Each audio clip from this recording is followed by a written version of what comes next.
Muito boa noite a todos. Que a paz de nosso Mestre Jesus esteja presente em nossas vidas, nos abençoando, nos iluminando sempre. Queremos, antes de iniciarmos nosso estudo da noite de hoje, fazermos uma prece a Deus, nosso Pai, pedir a Ele a inspiração, as bênçãos, a luz que precisamos para compreender e aproveitar as lições que os amigos espirituais nos trazem, nos trouxeram através da literatura espírita, através dos contos espíritas. Que essas lições sirvam para nossas vidas, para nossa renovação íntima, para os nossos propósitos maiores. Obrigado, Senhor, abençoe nosso lar, que haja paz, compreensão e fraternidade. Abençoe nossa vida, Senhor. Muito obrigado por tudo. Esteja conosco sempre, que assim seja.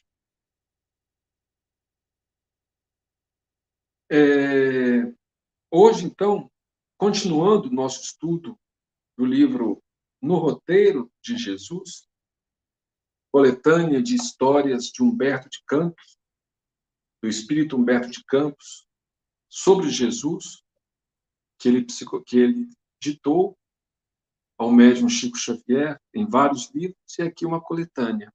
Então, hoje é a escritura do Evangelho, se chama, que é o título deste capítulo. Quando Jesus recomendou a pregação da Boa Nova, reuniu-se o pequeno colégio apostólico em torno dele, na humilde residência de Pedro, onde choveram as perguntas no inquérito afetuoso. Então, Jesus havia recomendado a pregação da Boa Nova para os discípulos, né? E aí, eles então se reuniram ali, na residência humilde de Simão Pedro, e começaram a fazer perguntas para Jesus, que era algo diferente para eles. Aqueles homens não eram pregadores, não eram religiosos, eram pescadores, a maioria, né? Judas era comerciante, e os demais eram pescadores, quase todos, né? Acho que, não sei se tinha algum que não era pescador. Mas eram homens simples, então como pregar a boa nova, né? Aquilo ali era uma coisa nova para eles. Mestre, disse Filipe, ponderado, se os maus nos impedirem os passos, que faremos? Caber-nos-á recurso à autoridade punitiva? Então, primeira pergunta de Filipe para Jesus. Se os maus impedirem a gente de falar, impedirem a gente de pregar o evangelho, o que a gente faz? Recorre à autoridade para puni-los? Olha como isso é importante. A gente, como cristão, tem que entender qual a proposta do Cristo e não seguir exemplos que são do mundo. Jesus replicou: nossa missão destina-se a converter maldade em bondade. Quer dizer, Jesus não fala assim, nossa missão é exterminar a maldade, exterminar não, é converter a maldade em bondade. É um propósito diferente. Sombra em luz. Ainda que semelhante transformação nos custe sacrifício e tempo, o programa não pode ser outro. Então não tem essa história de querer punir os outros, de querer castigar, né? Ou querer fazer alguma coisa. Não. O objetivo é transformar maldade em bondade, sombra em luz. Mas, disse Tomé, e se formos atacados por criminosos? Eles iam sair pregando, né? E se de repente um criminoso atacasse eles? Mesmo assim, confirmou Cristo, nosso ministério é de redenção, perdoando e amando sempre. Persistindo no bem, atingiremos a vitória final. Outro ponto que Jesus colocou. Senhor, falou Tiago, se interpelados pelos fariseus, amantes da lei de Moisés, que diretrizes tomaremos? São eles depositários de sagrados textos, com que justificam a orgulhosa conduta que adotam. São arguciosos e discutidores. Dizem-se herdeiros dos profetas. Como agir se o novo reino determina a fraternidade, isento da tirania? Então, Tiago falou assim, mas se a gente for lembrar pelos fariseus, que se dizem, né, que dizem que são herdeiros dos profetas, e que gostam de discutir, de polemizar, o que a gente pode fazer? Ainda aí, explicou Jesus, cabe-nos testemunhar as ideias novas. Consagraremos a lei de Moisés com nosso respeito. Contudo, lhes renovaremos o sentido, tal como a semente que se desdobra em frutos abençoados. A justiça constituirá a raiz de nosso trabalho. Todavia, só o espírito de sacrifício irá nos garantir a colheita. Verificando ligeira pausa, Tadeu, que se impressionou vivamente com a resposta, acrescentou: e se os casuístas nos confundirem? Né? Quer dizer, se os discutidores chegarem a começar a falar tanta coisa que começar a confundir a gente. E aí Jesus fala: rogaremos a inspiração divina para a nossa expressão humana. Então, rogar a Deus que nos inspire. Né? Mas que sucederá se o nosso entendimento permanecer obscuro, a ponto de não conseguirmos registrar o socorro? E o apóstolo insistiu, né? Tiago, o Tadeu. Quer dizer, o que a gente vai fazer se a gente continuar sem entender, né? Se eles fazem tanta pergunta, tanta argumentação que a gente fica confuso. Esclareceu Jesus, sorridente. Será então necessário purificar o vaso do coração, esperando a claridade de cima. Quer dizer, precisamos melhorar nossos sentimentos. Se a gente entrar numa polêmica com raiva, né? Se a gente quiser discutir com ódio, com raiva, com não sei o que e tal, a gente não consegue acolher a inspiração do alto. Então, a gente tem que purificar os nossos sentimentos para recolher a claridade que vem do alto. Isso é importantíssimo. Nesse ponto, André interferiu, perguntando: mestre, em nossa pregação, chamaremos indistintamente as criaturas? Quer dizer, vamos chamar qualquer um? Ajudaremos a todos, sem exigências, respondeu Jesus. Senhor, interrogou Simão Pedro, temos boa vontade, mas também somos fracos, pecadores. E se cairmos na estrada? E se muitas vezes ouvirmos as sugestões do mal, despertando depois nas teias do remorso? Olha só, ele reconhecia a fraqueza, né? E fala, se a gente cair? Se a gente ouvir as sugestões do mal? Isso pode acontecer, né? Pedro retrucou o amigo. Levantar e prosseguir é o remédio. Se a gente cair, levantar e continuar andando. Só cai quem está andando. Quem está parado, sentado, criticando os outros, não cai, está ali. Mas se a gente resolver cair, andar, a gente pode cair. O que a gente faz? Levanta, continua andando. Né? No entanto, teimou o pescador. E se a nossa queda for tão desastrosa que impossibilite o reerguimento imediato? Se a gente cometer um erro tão grande, né, a nossa queda foi tão desastrosa, que impeça a gente de levantar imediatamente.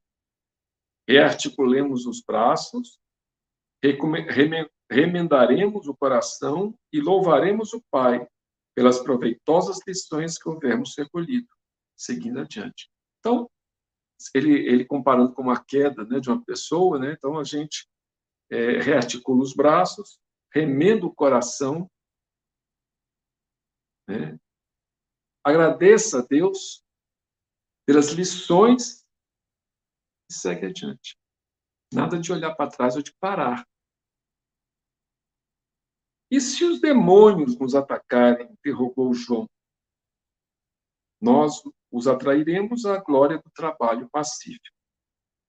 Se nos odiarem e perseguirem, comentou Tiago, o outro Tiago, irmão de João, serão amparados por nós no asilo do amor e da oração. E se esses inimigos poderosos e inteligentes nos destruírem? Perguntou Judas Iscariotes. O espírito é imortal, ressuscitou Jesus, e a justiça enraiza-se em toda parte. Destrói o corpo, não a alma, o espírito é imortal.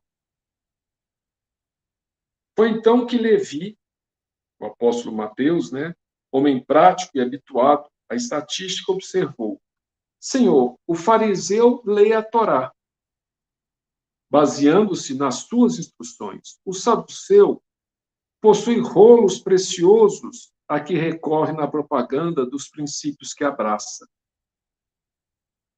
Os gentios, sustentando as suas escolas, contam com milhares de pergaminhos, arquivando pensamentos e convicções dos filósofos gregos e persas, egípcios e romanos. E nós? A que documentos recorreremos? Que material mobilizaremos para ensinar em nome do Pai sábio e misericordioso? Então, Levi, depois seria o apóstolo Mateus, que depois escreveria o Evangelho, perguntou: o fariseu, que é um grupo de judeus, lê a Torá, a lei mosaica, e se baseia ali. O saduceu, que é um outro grupo, também tem uns rolos preciosos. Naquela época tinha aqueles rolos para ler. O gentio, aquele que não era judeu, também tem as suas escolas, os seus livros, para consultar o pensamento de filósofos gregos, persas, egípcios, etc. E aí falou: e nós? Levi perguntou: a que documentos vamos recorrer?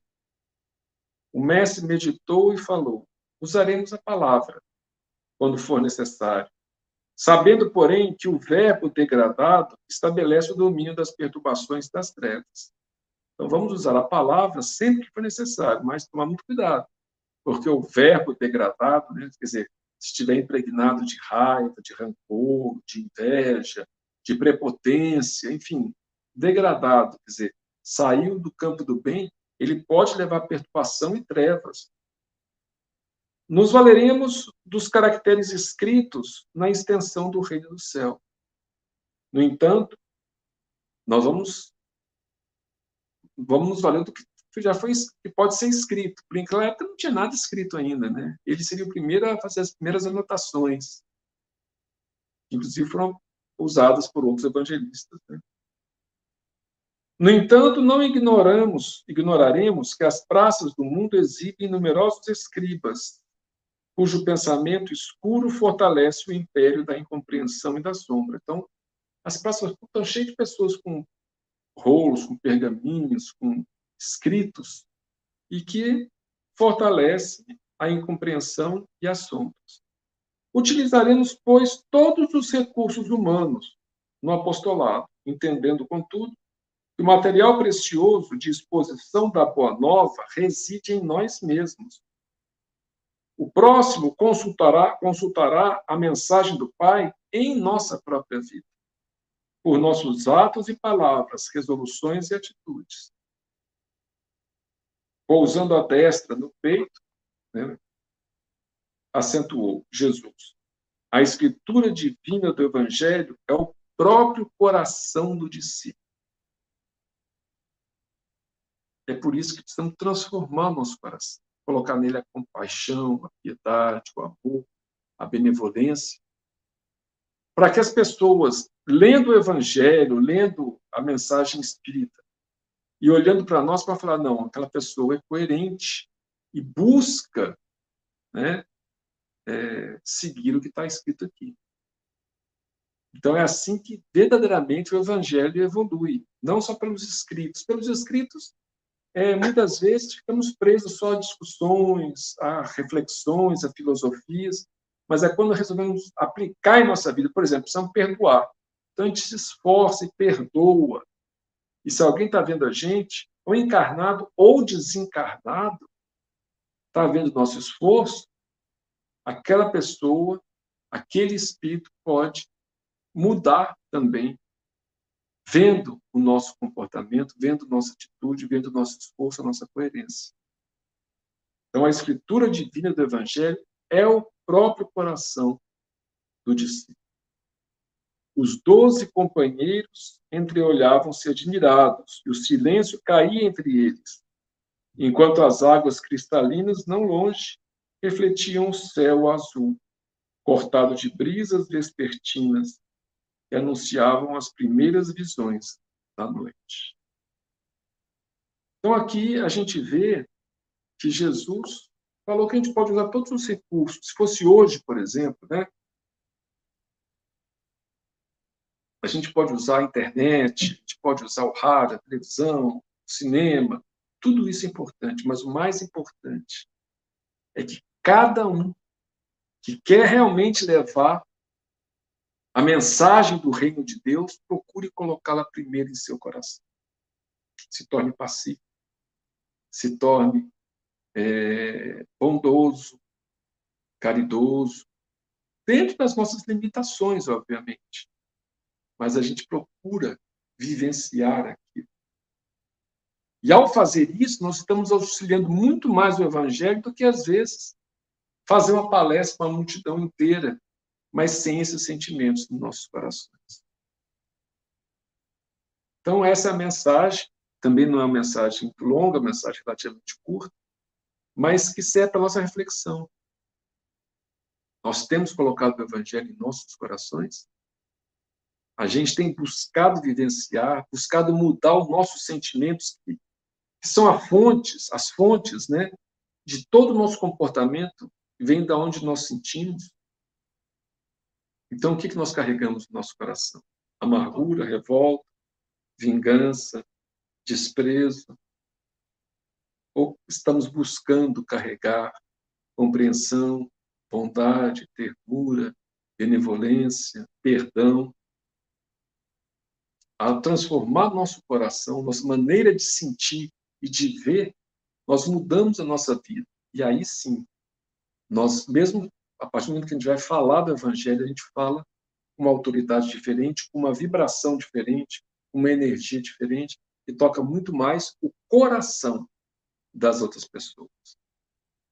Então, muita paz a todos, que Jesus continue nos abençoando e que possamos nos inspirar nele para modificar nossas vidas e segui-lo, né, buscando levar o reino de Deus, mas principalmente através do nosso comportamento, das nossas atitudes, da nossa maneira de. Muita paz a todos e que Jesus nos abençoe agora e sempre.